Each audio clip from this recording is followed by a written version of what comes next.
जय हिंद everyone. Welcome to study with AK. My name is Aditya और आज के क्लास में मैं आप लोगों को एक नया चैप्टर पढ़ाने जा रहा हूँ टेम्परेचर के बारे में। यहाँ पे टेम्परेचर से मेरा कहने का मतलब ये हुआ कि आपकी जो एटमॉस्फेरिक टेम्परेचर होती है हम उसके बारे में पढ़ने वाले हैं। ऑलराइट, इसके बाद मैं आगे बढ़ूँ तो आपकी जो फिजिकल ज्योग्राफी की बुक है सविंदर सिंह सर द्वारा लिखी गई, उसमें से अभी तक हम लोग जियोमॉर्फोलॉजी का पोर्शन ऑलरेडी कवर कर चुके हैं और प्रेजेंट में हमारा क्लाइमेटोलॉजी का चैप्टर चल रहे हैं। इसके अंदर हम लोग दो चैप्टर ऑलरेडी पढ़ चुके हैं। पहला था आपका composition and structure of the atmosphere और सेकेंड चैप्टर था आपका इंसोलेशन एंड हीट बजट के बारे में। ऑलराइट, इसके बाद आपके जो इस चैप्टर से नोट्स बनते हैं और इसके जितने भी एमसीक्यू बनेंगे जो आपको सीयूटी पीजी जैसे एग्जाम में हेल्प करें, उनको मैं अपने टेलीग्राम चैनल पे अपलोड करता हूं, जिसको आप इस लिंक में जाके नीचे डिस्क्रिप्शन में मिल जाएगा, वहां से ज्वाइन कर सकते हैं या आप ये नाम सर्च करके टेलीग्राम के ऊपर इसे ज्वाइन कर सकते हैं। ठीक है, तो इसी के साथ शुरू करते हैं अपने क्लास को हम लोग बिना किसी और देरी के।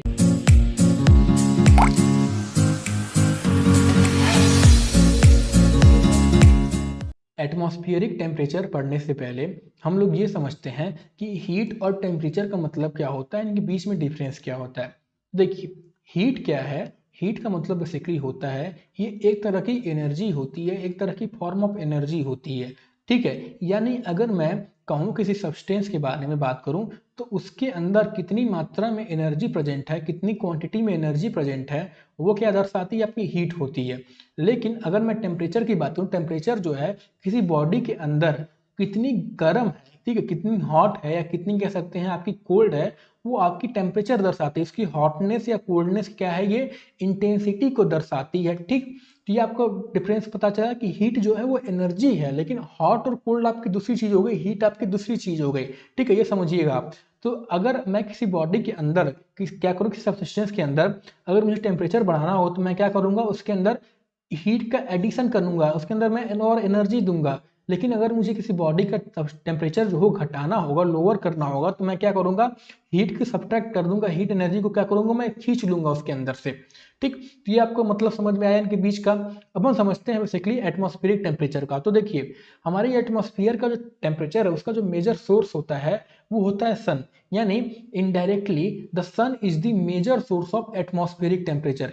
यहाँ पे इनडायरेक्टली क्यों लिखा है? क्योंकि हम सब जानते हैं, हमने लास्ट क्लास में पढ़ा था कि सोल्यूशन और एटमॉस्फेयर बेसिकली आपका हीट बजट के अंदर कि जो सन से हमारी एनर्जी आती है, मोस्ट ऑफ द एनर्जी क्या है आपकी अर्थ एब्जॉर्ब कर लेती है। फिर जब अर्थ एब्जॉर्ब करती है तो उस अर्थ क्या करती है, उस हीट को एब्जॉर्ब करने के बाद ट्रांसफर करती है एटमॉस्फेयर में। तो उससे क्या है, हमारा एटमॉस्फेयर क्या है, बेसिकली क्या कह सकते हैं, आपका हीट होता है। ठीक है, तो वही दे रखा है कि इनडायरेक्टली प्रभाव डालता है, बट ऐसा नहीं कि ये डायरेक्टली नहीं प्रभाव डालता। डायरेक्टली हमने देखा था कि क्या 14% ऑफ एनर्जी जो है वो डायरेक्टली भी क्या करती है, एटमॉस्फेयर के ऊपर इफेक्ट डालती है। But major source of energy की अगर मैं बात करूँ तो वो क्या है, इनडायरेक्टली हमारे क्या है, एटमॉस्फेयर के ऊपर प्रभाव डालती है। क्या अर्थ सरफेस क्या है, इसको एब्जॉर्ब की, एब्जॉर्ब करने के बाद क्या करती है, इसको रीच करती है, ट्रांसफर करती है इस एनर्जी को, इस हीट को एटमॉस्फेयर में। फिर उससे क्या हमारा एटमॉस्फेयर हीट होता है।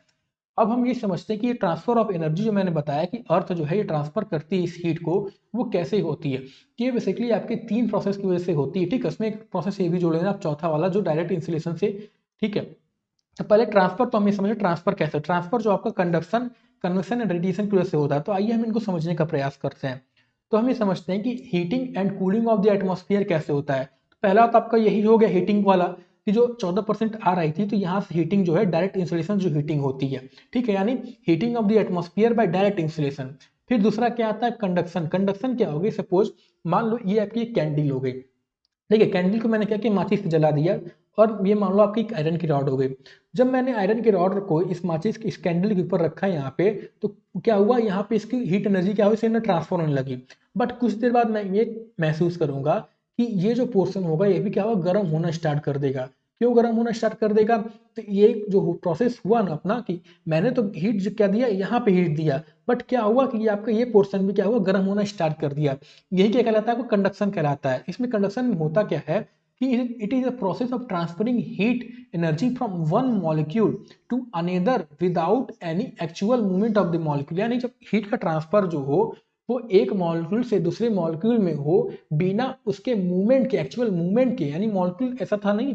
देखो मैं जब गर्म कर रहा था तो क्या हो रहा था, ये गर्म हुआ, ये गर्म होने के बाद क्या हुआ, हीट इसके अंदर मॉलिक्यूल के अंदर ट्रांसफर होकर यहाँ पहुंची। ऐसा तो हो नहीं रहा था कि भैया ये पार्ट जो था टूट के इधर आ जा रहा था, ऐसा तो हो नहीं रहा था। ठीक, तो वही दे रखा है कि जब कंडक्शन के अंदर क्या, सिंपली समझ लो कि जब एक मॉलिक्यूल से दूसरे मॉलिक्यूल के अंदर हीट का ट्रांसफर हो बिना उस मॉलिक्यूल के मूवमेंट के, तो क्या कहलाती है, आपकी कंडक्शन कहलाती है।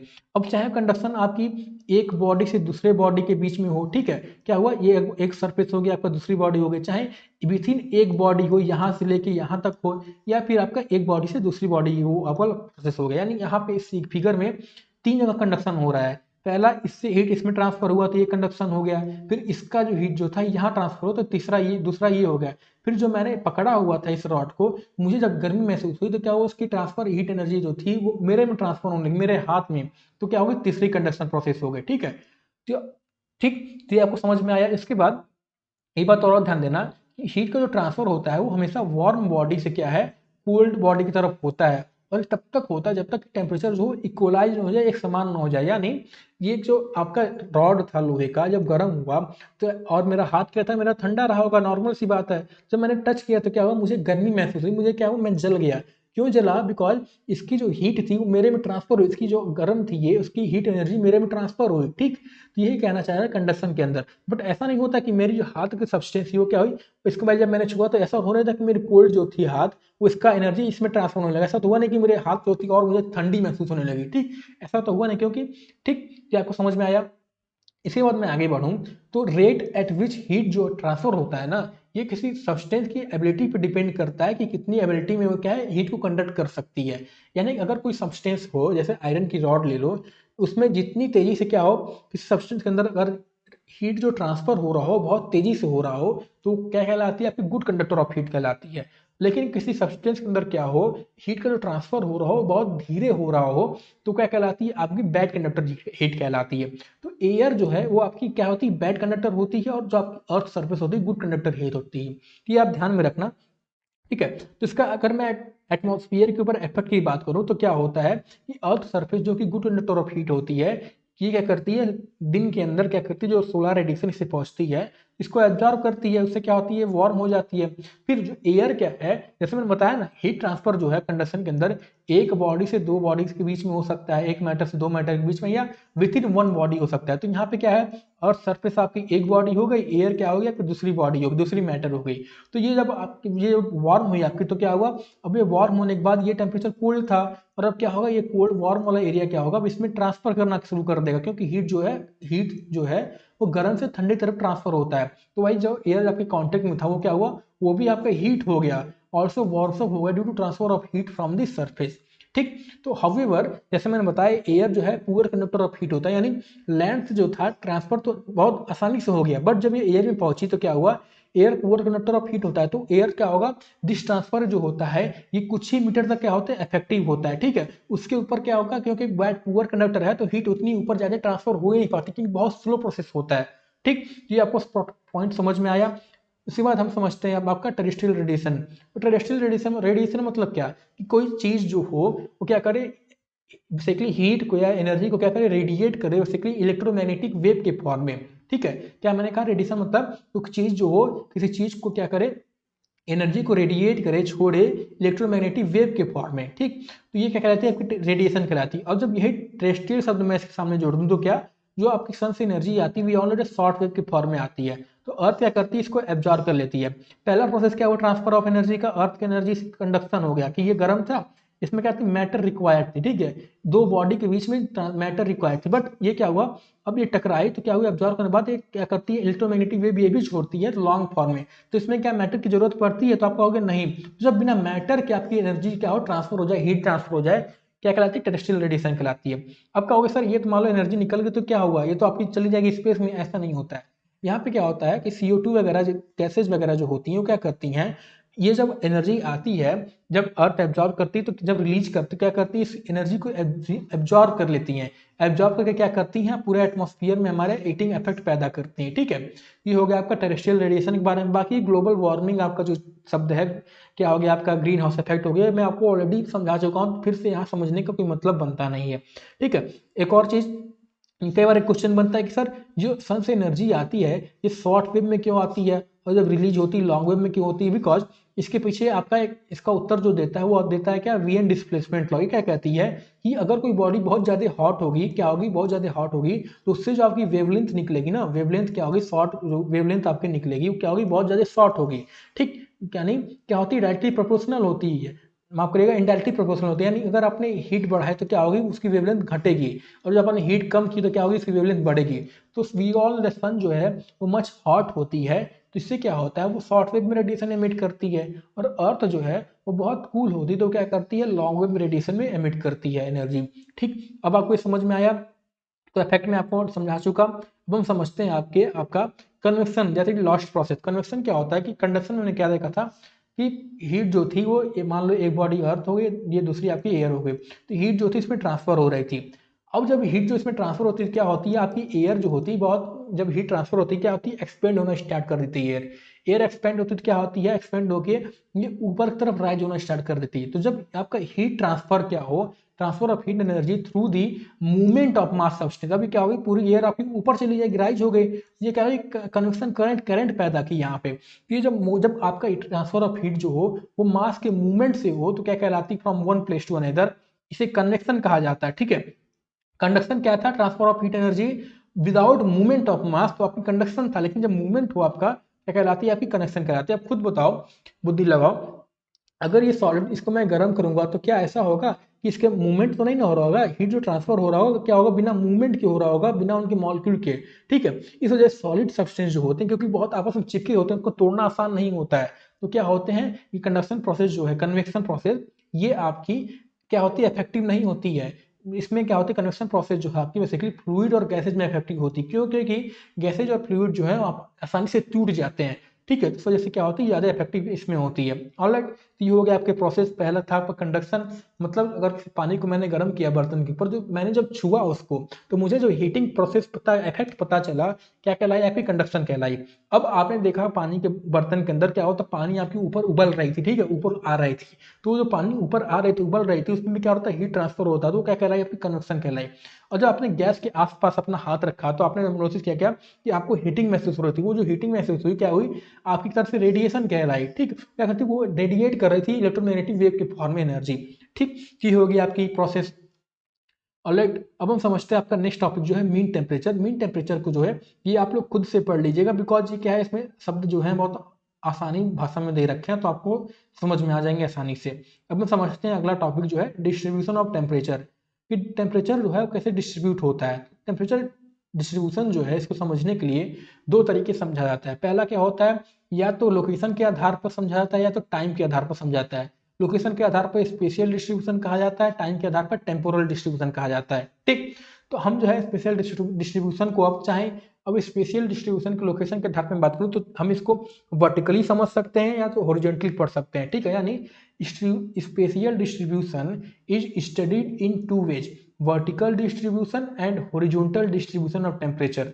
जो आपका हॉरिजॉन्टल डिस्ट्रीब्यूशन है इसे रीजनल डिस्ट्रीब्यूशन भी कहा जाता है। ठीक है, तो जो आपकी स्पेशियल डिस्ट्रीब्यूशन है ना, it is controlled by variety of factors, यानी डिस्ट्रीब्यूशन टेम्परेचर जो है कौन कौन फैक्टर से कंट्रोल होते हैं, अब हम इनको समझने का प्रयास करते हैं। ठीक है, बेसिकली आपके ये 6 फैक्टर हैं, इनमें से मैं कुछ आपको यही समझाता हूँ, कुछ को आपको स्लाइड के जरिए समझाऊंगा।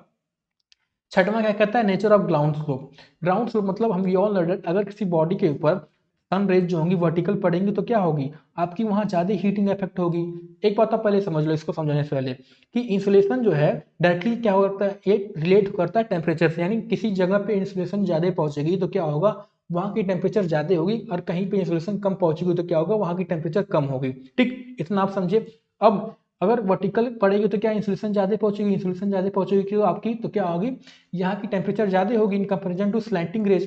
तो वही क्या होता है, स्लोप के ऊपर क्या होता है, suppose this is your mountain, आपकी दो स्लोप हो गई। अब सन मान लो आपका यहाँ निकला होगा, ठीक है, तो यहाँ क्या होगा, ये क्या है, ये जो एरिया आपका है ये सन की तरफ फेस कर रहा है। ठीक है, जो सन की तरफ फेस करेगा तो क्या होगा, यहाँ वर्टिकल रेज पहुंचेंगे तो क्या होगा, इधर का टेम्परेचर क्या होगा, ज्यादा होगा। अब जब यहाँ पे मैं बात करूँ इस एरिया की बात करूँ तो यहाँ क्या होगा, यहाँ भी आपकी रेज तो पहुंच रही है, ठीक, हल्की फुल्की, बट क्या है, ये ऑब्लिक पहुंच रही है, ठीक है, डायरेक्ट फेसिंग नहीं है, तो इस वजह से क्या होगा, यहाँ टेम्परेचर कम होगा। ठीक है, तो ये हो गया कैसे आपकी ग्राउंड स्लोप इफेक्ट करती है डिस्ट्रीब्यूशन ऑफ टेम्परेचर को, यानी ये जो आपकी स्लोप सन को फेस करेंगी वहाँ क्या होगा, टेम्परेचर ज़्यादा होगा। जो स्लोप होंगी जो सन को फेस नहीं करेंगी वहाँ टेम्परेचर कम होगा। अब आता है nature of ground surface. Nature of ground surface क्या कहता है कि जो आपके स्नो कवर वाले एरिया होते हैं, वी ऑल नो दैट, क्या कि उनकी एल्बिडो इफेक्ट क्या होती है, ज़्यादा होती है। यानी वो एनर्जी जो आती है सन से, उसको ज़्यादा एनर्जी क्या करते हैं, रिफ्लेक्ट बैक करते हैं, एब्जॉर्ब नहीं करते हैं। जब उतनी इंसुलेशन ये लेगी ही नहीं तो क्या होगा, यहाँ टेम्परेचर कम रहता है। ठीक, अब जहाँ पे आपके सैंड वाले सॉइल पा जाते हैं, ठीक है, सैंडी सॉइल पा जाते हैं, या कह लो जो डार्क कलर सॉइल होते हैं जैसे अपनी ब्लैक सॉइल वगैरह होगी, वहाँ पे क्या है टेम्परेचर ज़्यादा होगा। क्यों होगा, क्योंकि ये जो है ये ज़्यादा क्या करते हैं, रिफ्लेक्ट नहीं करते, क्योंकि इनकी एल्बिडो इफेक्ट जो ज़्यादा नहीं होती, तो इस वजह से क्या करते हैं, ज़्यादा इंसुलेशन एब्जॉर्ब करेंगे, तो क्या होगा यहाँ पे इनकी टेम्परेचर ज़्यादा पाई जाएगी। तो ये हो गया आपका स्नो कवर में टेम्परेचर कम होगी, यहाँ क्या होगा, टेम्परेचर ज़्यादा होगी। ठीक, अब क्या होता है इसके बाद इस ग्राउंड सरफेस में आपकी फॉरेस्ट कवर एरिया, ठीक, मान लीजिए दिस इज योर ट्री, ठीक है, और ये आपका एक एरिया होगा जहाँ पे कुछ ट्री लगी हैं। तो आप खुद बुद्धि लगाओ, आपने नोटिस भी किया होगा कि नंबर 1 में से और नंबर 2 में से टेम्परेचर कहाँ ज़्यादा पाया जाएगा। तो आपको सर नंबर 2 में टेम्परेचर ज़्यादा पाया जाएगा। क्यों, क्योंकि नंबर 1 पे क्या होता है कि प्लांट वगैरह जो हमने पढ़ा था कि ट्रांसपिरेशन ये करते हैं, भी क्या होता है, पानी छोड़ते हैं, ईवा ट्रांसपिरेशन करते हैं। तो इससे होता क्या है कि यहाँ की टेम्परेचर कम होती है, प्लस यहाँ क्लाउड कवर वगैरह ज़्यादा पाए जाते हैं, इस वजह से इंसुलेशन कम पहुँचती है। इस वजह से क्या हो गया कि फॉरेस्ट एरिया जहाँ ज़्यादा होता है वहाँ पे क्या होता है, टेम्परेचर कम पाया जाता है इन कंपेरिजन टू एरिया जहाँ पे फॉरेस्ट कवर जो हो आपका बहुत कम हो। ठीक, फिर आता है आपका लैटिट्यूड। तो लैटिट्यूड में क्या हमने पढ़ा था, इंसुलेशन जो है आपकी वो क्या होती है, जैसे जैसे हम इक्वेटर से पोल की तरफ बढ़ते हैं क्या होती है, इंसुलेशन आपकी घटती है। क्यों घटती है, बिकॉज यहाँ पे जो है वर्टिकल इंसुलेशन पड़ती है, यहाँ क्या आपकी ऑब्लिक इंसुलेशन पड़ती है। तो ऑब्लिक जब पड़ती है तो क्या होती है, इंसुलेशन यहाँ घटती है। तो इंसुलेशन घटेगी मतलब क्या इस कह सकते हैं, यानी अगर आपकी इंसुलेशन जो है ये इक्वेटर से पोल की तरफ घट रही है तो मैं इसके क्या कह सकता हूँ इस आधार पे कि टेम्परेचर जो होगी वो भी इक्वेटर से पोल की तरफ क्या होगी, घटेगी। ठीक है, तो ये होगी आपकी लैटिट्यूड। जैसे जैसे लैटिट्यूड आपका बढ़ता है वैसे वैसे क्या होता है, आपका टेम्परेचर क्या है, घटती है। क्यों घटती है, बिकॉज वहाँ पे रेज जो है इंसुलेशन है कम पहुँचती है। ठीक, फिर आता है आपका एल्टीट्यूड। एल्टीट्यूड को मैं समझाने का प्रयास करता हूँ। ठीक है, ये मैं आपको ऑलरेडी बता चुका है कि टेम्परेचर ऑफ एटमॉस्फेयर जो है ये डिपेंड करता है किस चीज़ पे, वहाँ पे इंसुलेशन कितनी पहुँच रही हो। तो सिंस आपकी जो अमाउंट ऑफ इंसुलेशन है received by the ground surface decrease होती है पोलवर्ड फ्रॉम द इक्वेटर।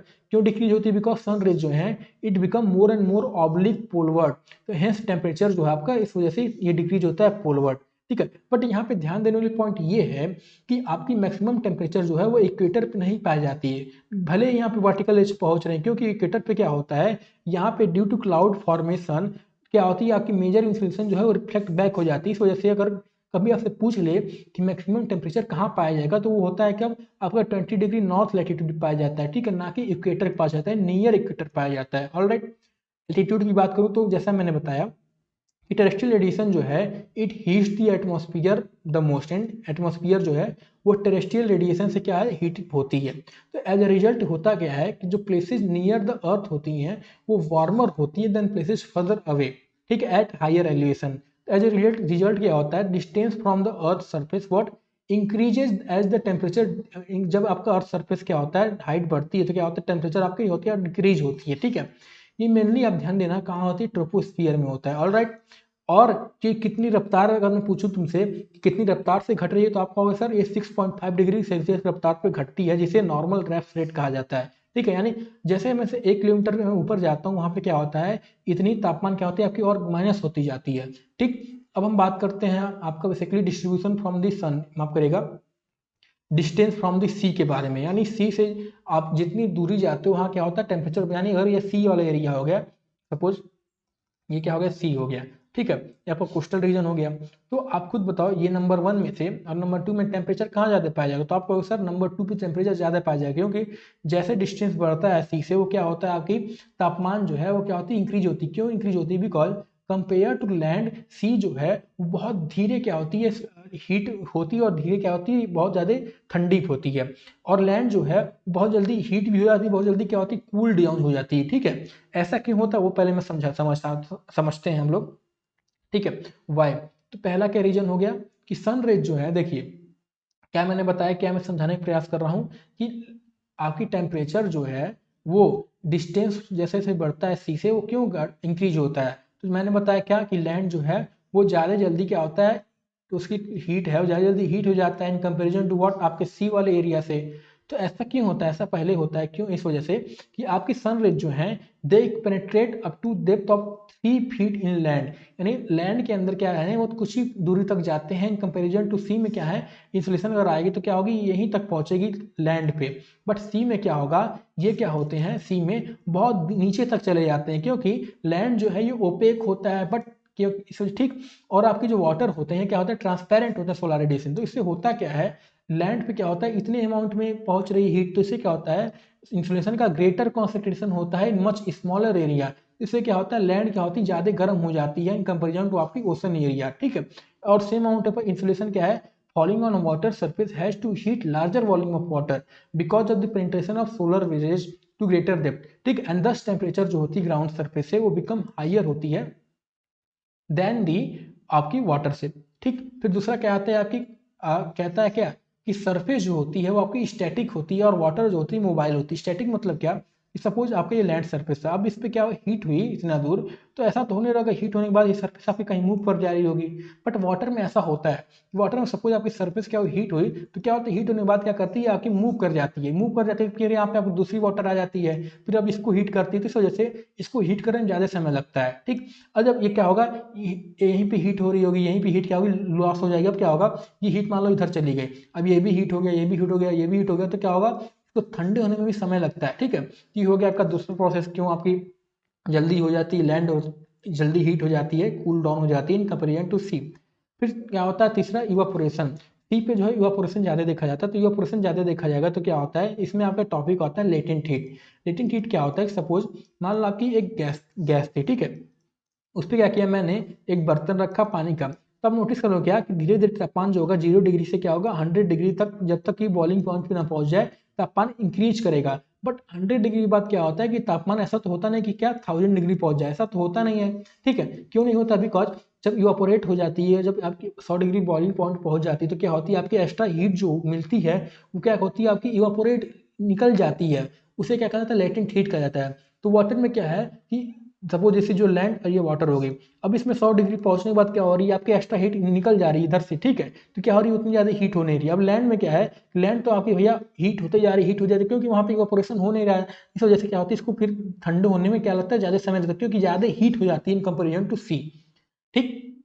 फिर आता है क्या स्पेसिफिक हीट। स्पेसिफिक हीट क्या कहता है कि किसी सब्सटेंस को मान लो एक ग्राम का मैंने सब्सटेंस लिया तो इसका 1 डिग्री तापमान बढ़ाने के लिए कितनी हीट चाहिए रहती है वो आपकी स्पेसिफिक हीट होती है। तो स्पेसिफिक हीट जो है वाटर में क्या है आपकी ज़्यादा पाई जाती है और लैंड में क्या है कम पाई जाती है, यानी वाटर में 1 डिग्री तापमान बढ़ाने के लिए आपको ज़्यादा हीट चाहिए रहेगा और लैंड में क्या है 1 डिग्री तापमान बढ़ाने के लिए आपको क्या बढ़ाने के लिए क्या करना पड़ेगा ज़्यादा हीट चाहिए, माफ करिएगा लैंड में क्या है आपको 1 डिग्री तापमान बढ़ाने के लिए कम हीट चाहिए रहेगा और वाटर में क्या है तापमान बढ़ाने के लिए 1 डिग्री आपको ज़्यादा हीट चाहिए रहेगा, तो वही दे रखा है। तो more heat is required to raise the temperature of 1 gram of water by 1 degree Celsius than 1 gram of land.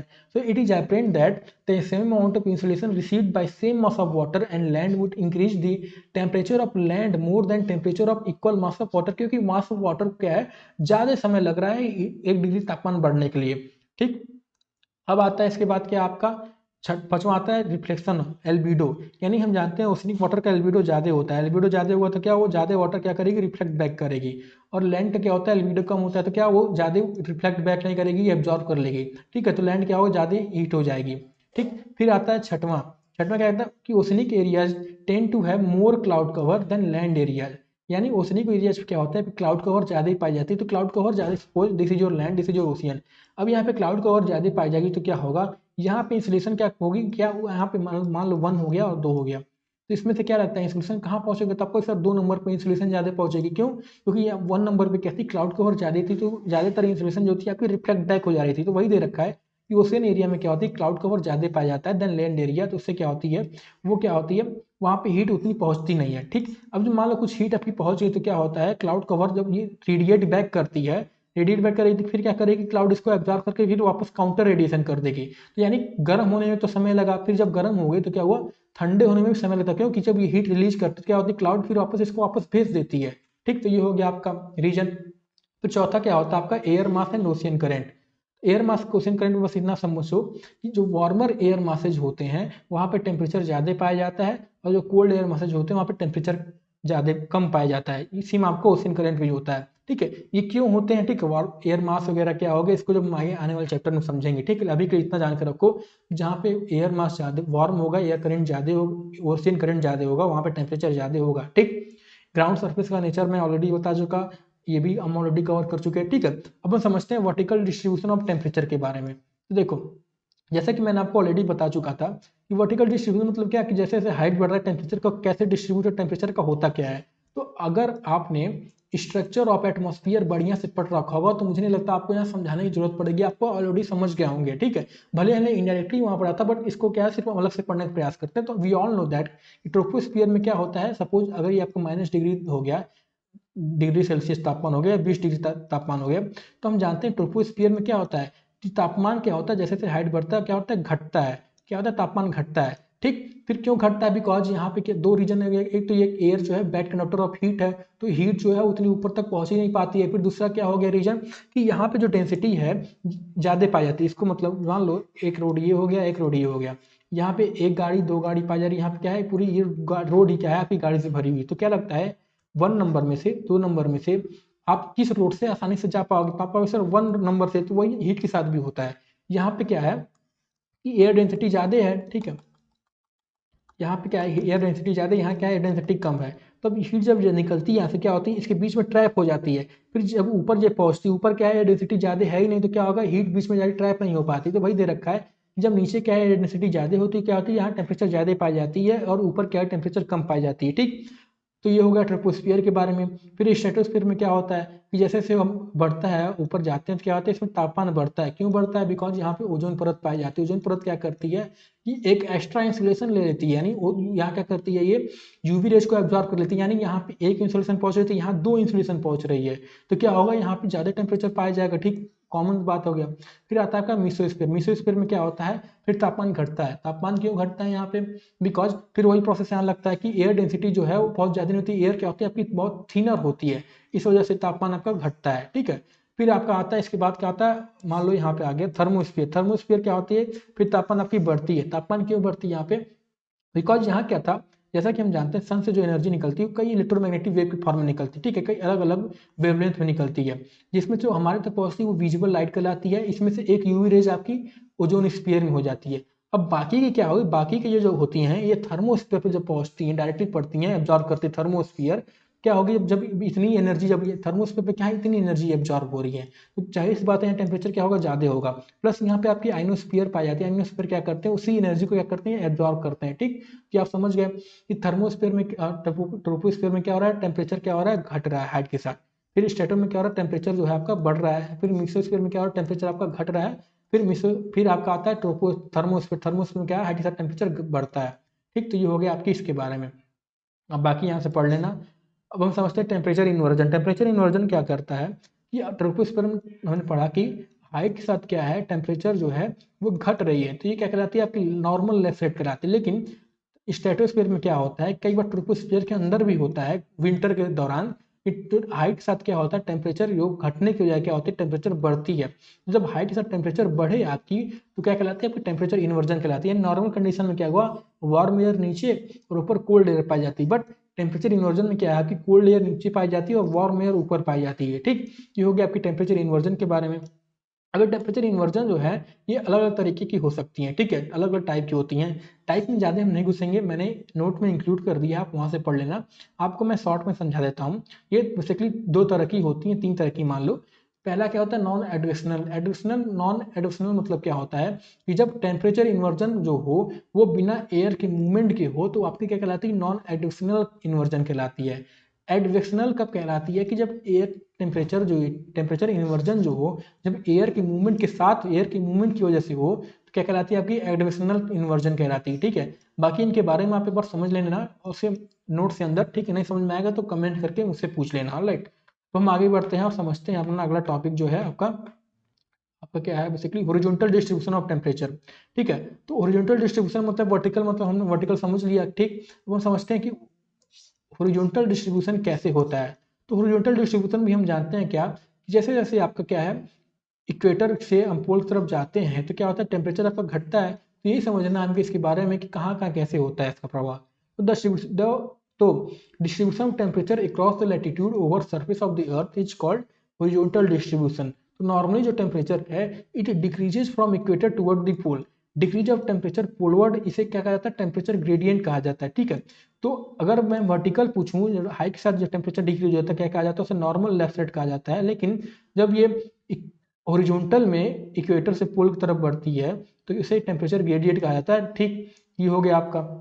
इसके बाद जो हॉरिजॉन्टल डिस्ट्रीब्यूशन टेम्परेचर है ना, इसे कॉमनली शो किया जाता है आइसोथर्म के द्वारा। आइसोथर्म क्या है, these are the made of two word. Iso का मतलब होता है क्या, मीन आइसो मतलब होता है इक्वल, और थर्म मतलब क्या होता है, टेम्परेचर, यानी इक्वल टेम्परेचर को दर्शाते हैं। यानी ये इमेजिनरी लाइन होते हैं drawn on map that connect location with equal temperature. यानी सपोज ये अगर आपकी एक आइसोथर्म की लाइन हो गई तो ये क्या दर्शा रही है, ये 20 डिग्री यहाँ पे लिखा हुआ है, ये दर्शा रही है कि इस पूरे एरिया पे जहाँ जहाँ से आइसोथर्म की गुजर रही 20 डिग्री वाली, यहाँ पे हर जगह तापमान क्या होगा, लगभग आपका 20 डिग्री तक ही पाया जाएगा, ठीक।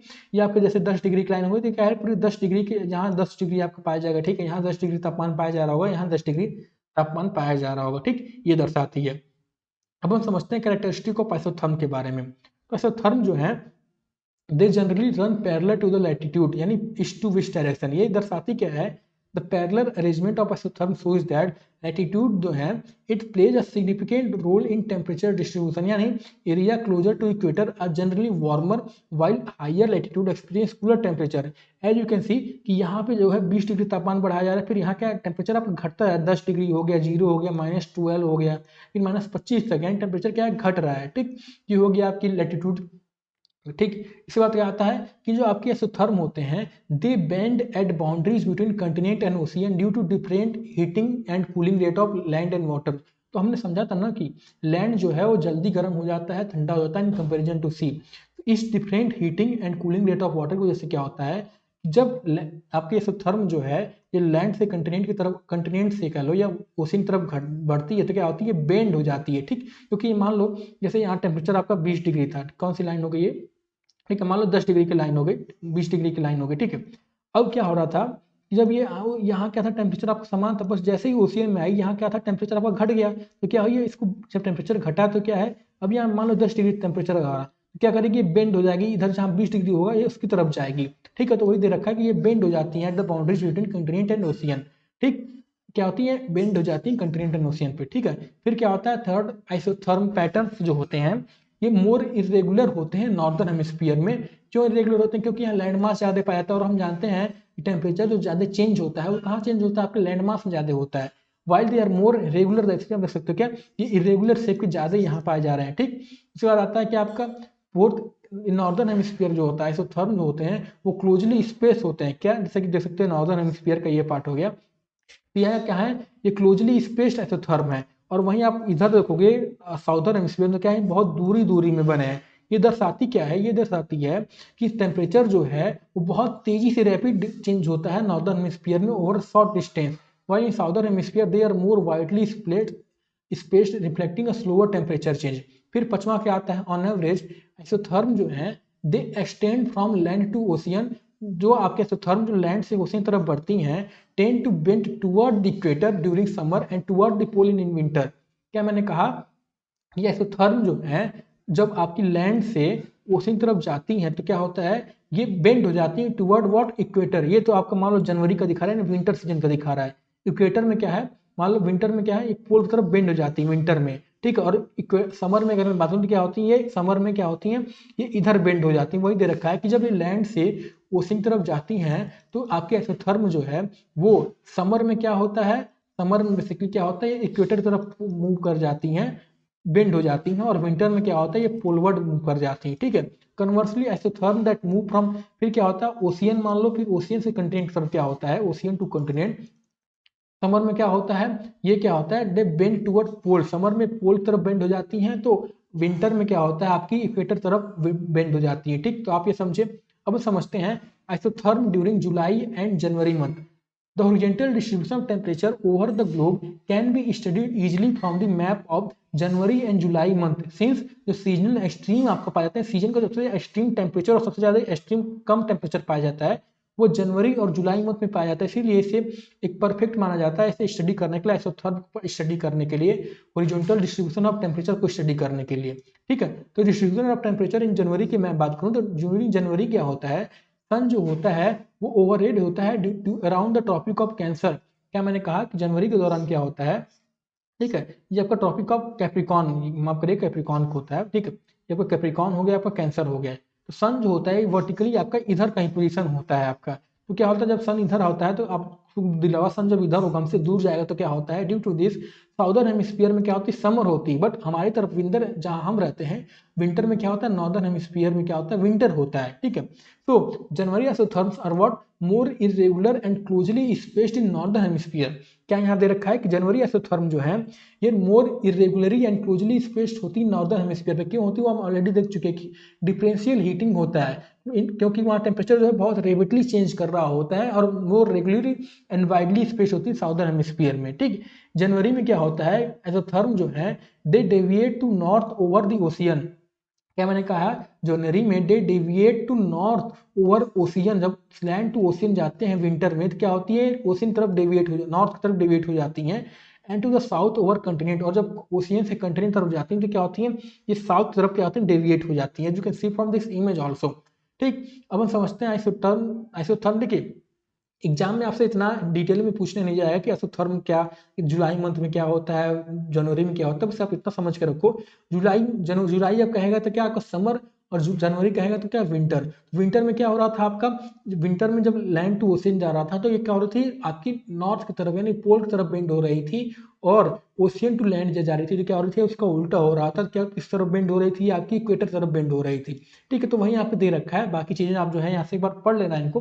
फिर जुलाई में क्या होता है उसका उल्टा हो जाता है, जुलाई में क्या होता है कि लैंड से जब ओशियन की तरफ जाते हैं तो क्या होती है ये इक्वेटर वर्ड की तरफ मूव कर जाती है, यानी जुलाई में क्या होता है उल्टा हो जाता है जनवरी में। एक जनवरी का आप याद कर लेना कि जनवरी में किधर बेंड होती है, फिर उसी का उल्टा आपका जुलाई में हो जाता है। ठीक, बाकी चीजें जो है आप यहाँ से पढ़ लेना। ऑलराइट, अब हम समझते हैं temperature belt of the world. तो टेम्परेचर बेल्ट जो है इनको तीन बेल्ट में डिवाइड किया जाता है। पहला क्या होता है आपके टेम्परेट जोन होता है, दूसरा होता है टोरिड जोन, तीसरा होता है फ्रिजिड जोन। क्या मैंने टोरिड जोन का आपका क्या ट्रॉपिक भी कहा जाता है, ट्रॉपिक जोन भी कहा जाता है। तो आइए इनको समझते हैं ये होते क्या है। टोरिड जोन ट्रॉपिक जोन जो होते हैं ये हॉटेस्ट जोन ऑफ दी अर्थ होते हैं। क्यों होते हैं भैया, क्योंकि सन जो है यहाँ पे डायरेक्टली फॉल करती है एटलीस्ट वंस ईयर, यानी सन जो रेज है वो इसके बीच में ही क्या होती है घूमती रहती है वर्टिकली। ठीक है, इसके ऊपर नहीं जाती है, तो इस वजह से क्या है ये हॉटेस्ट जोन ऑफ द अर्थ कहा जाता है। ठीक, इसके रीजन की मैं बात करूँ तो ट्रॉपिक ऑफ कैंसर और ट्रॉपिक ऑफ कैप्रिकॉन के बीच में ये पाया जाता है। एक और चीज यहाँ पे ध्यान देना कि इस ट्रॉपिकल रीजन के अंदर इक्वेटर पे क्या है कोई भी विंटर नहीं देखा जाता है। क्यों नहीं देखा जाता, क्योंकि यहाँ पे तो भाई टेम्परेचर हमेशा हाई रहता है। ठीक है, टेम्परेचर क्या होता है यहाँ, क्योंकि सन अगर तब भी यहाँ पे चला जाए तो क्या होगा इसके नजदीक ही रहता है, यहाँ भी सन आपका होगा तो क्या होगा इसके नजदीक ही रहता है। इस वजह से क्या है वहाँ पे टेम्परेचर हमेशा हाई रहता है, इस वजह से यहाँ पे विंटर नहीं देखा जाता है। फिर जैसे जैसे क्या होते हैं हम इधर बढ़ते हैं या इधर बढ़ते हैं तो क्या होती है आपकी समर एंड विंटर क्या होते हैं क्लियरली ऑब्जर्व हो जाती हैं, डिफ्रेंशिएटेड हो जाती हैं। फिर आता है टेम्परेट जोन होता है। अब मैं जैसे मैं बताया कि वर्टिकल रेज यहीं पहुंचती है, इसके बाद क्या होती है आपकी रेज जो है स्लैंट होने होती है। जब रेज स्लैंट होंगी तो क्या होता है इसका टेम्परेचर जो होता है स्टिल क्वाइट वार्म होता है, बट क्या होती है स्लाइटली कूलर होती है देन ट्रॉपिकल जोन। ये अगर मैं इसकी लोकेशन की बात करूँ तो ये ट्रॉपिक ऑफ कैंसर नॉर्थ में से लेके आपकी 66.5 डिग्री नॉर्थ तक पाई जाती है, और साउथ में क्या है कैप्रिकॉन से लेके 66.5 डिग्री जिसे अंटार्कटिक सर्कल कहा जाता है उसके बीच में पाई जाती है।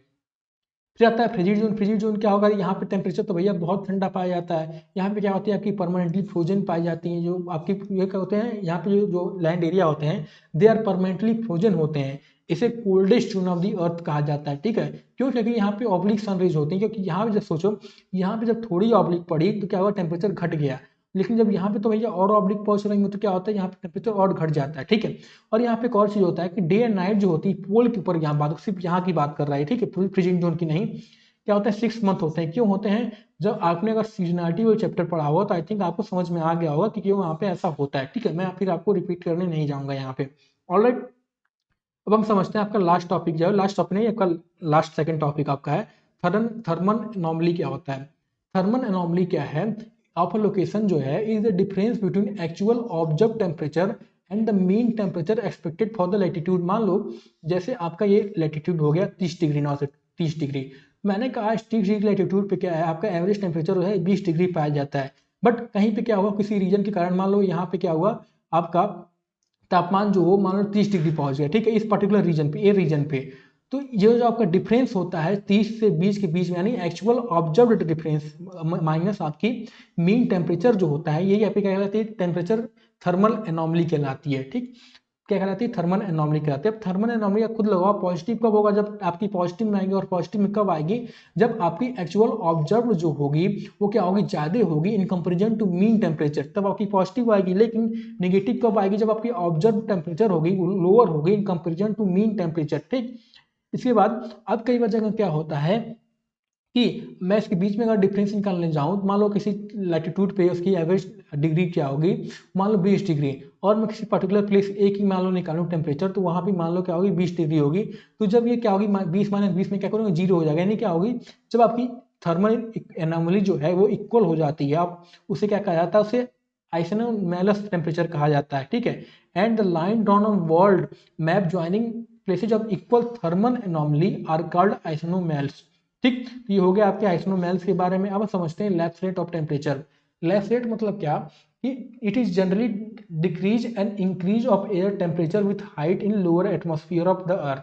लैप्स रेट जो है वो क्या दर्शाती है कि एयर टेम्परेचर में जैसे जैसे आपका हाइट बढ़ता है, कि डिक्रीज हो रहा है इंक्रीज हो रहा है, वो आपकी लैप्स रेट कहलाती है।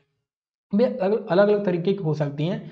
पहला होता है normal lapse rate. Normal lapse rate मतलब क्या, कि जब हाइट के साथ क्या हो आपकी टेम्परेचर क्या हो, डिक्रीज हो, क्या हो हाइट के साथ क्या हो आपकी टेम्परेचर डिक्रीज हो, तो क्या कहलाती है, आपकी नॉर्मल लैप्स रेट कहलाती है। इसे बेसिकली आपकी पॉजिटिव लैप्स रेट भी कहा जाता है। ठीक है, यानी on average decrease of non rising air temperature at the rate of 6.5 degree 1000 kilometre is called normal lapse rate of the temperature और स्टैंडर्ड लैप्स रेट। ठीक है, इसे इन्वायरमेंटल लैप्स रेट भी कहा जाता है। ठीक है, पॉजिटिव रेट भी वही आपकी कहती है कि decrease of temperature with elevation from the sea level in the atmosphere is called positive. I don't know why इसको अलग, देखिए अलग होता होगा, बट हम क्या है इतने हमें डिफरेंस नहीं जानना, हमें क्या है कि समझ कर रखना है। एक नॉर्मल लेफ्ट रेट मतलब पॉजिटिव लेफ्ट रेट, और वही निगेटिव लेफ्ट रेट मतलब क्या है आपका, जब हाइट के साथ क्या हो टेम्परेचर आपका बढ़े, तो ये क्या कहलाती है, नेगेटिव लेफ्ट रेट कहलाती है। इसे आप बेसिकली टेम्परेचर और इन्वर्जन भी कहा जाता है। ठीक, फिर आती है क्या आपकी न्यूट्रल और जीरो लेफ्ट रेट। ये क्या होती हैं, कांस्टेंट टेम्परेचर विद इंक्रीजिंग, यानी टेम्परेचर क्या हो आपका कांस्टेंट रहे। तो ये कहाँ पाई जाती है, अगर मैं पूछूं तो आपको जितने भी पॉजेस पाए जाते हैं एटमॉस्फेयर के अंदर, चाहे आपका ट्रोपोपॉज हो गया, स्टेटोपॉज हो गया, तो वहाँ की लेफ्ट रेट अगर आपसे पूछ ले तो क्या कहोगे, सर वहाँ पे लेफ्ट रेट जो है आपकी न्यूट्रल या जीरो लेफ्ट रेट होती है। फिर आपके दो टॉपिक आते हैं, क्या, एक होती है एडियाबैटिक लेफ्ट रेट और एक होती है क्या, डायबेटिक प्रोसेस रेट। ये क्या होती है, the rate of change of temperature of ascending और descending air is called adiabatic lapse rate which is 10 to 10 degree centigrade per 1000 metre. यानी एक तो हो गया नॉर्मल रेट क्या है, कि ये दर्शा रही कि जैसे जैसे हम ऊपर जाते हैं क्या है, टेम्परेचर आपकी घटती है। बट ये क्या दर्शा रही कि अब जब हवा जो आपकी जो है वो जैसे जैसे ऊपर जाती है, डिसेंड करती है, असेंडिंग और डिसेंडिंग एयर, वो क्या कहलाती है, जब वो बढ़ती है उसमें घटती है, यानी टेम्परेचर यहाँ पे क्या है, टेम्परेचर कम पाया जा रहा है। लेकिन जब हवा जो आपके साथ मूव कर रही है, जब हवा में का टेम्परेचर में बदलाव हुआ है, तो क्या कहलाती है आपकी एडियाबैटिक लेफ्ट रेट कहलाती है। ठीक, और वहीं डायबिटिक क्या होती है, diabetic process is what, change of temperature and cooling of air without vertical movement of air without change of amount of water vapour and volume of air. ठीक है, ये जो आपके डायबिटिक लेफ्ट रेट है, diabetic है, ये जब हम मूवमेंट ऑफ एयर वगैरह पढ़ेंगे तो आपको तब जाके ज़्यादा बढ़िया समझ में आएगा। ऑलराइट, तो आई थिंक आज के लिए बस इतना ही, मिलते हैं आपको अगले क्लास में। ठीक है, आई नो थोड़ा समझाने में मुझे दिक्कत हुआ आपको लोगों को भी, बट आप जो नोट्स मैंने प्रोवाइड किए हैं उसको एक बार पढ़ लोगे मेरे समझाने के बाद, तो आपको एकदम परफेक्टली समझ में आ जाएगा। उसके बाद जब बुक पढ़ने जाओगे ना, तो मुझे नहीं लगता आप कोई भी एक डाउट रहेगा। ऑलराइट, तो मिलते हैं आपको अगले क्लास में। जय हिंद।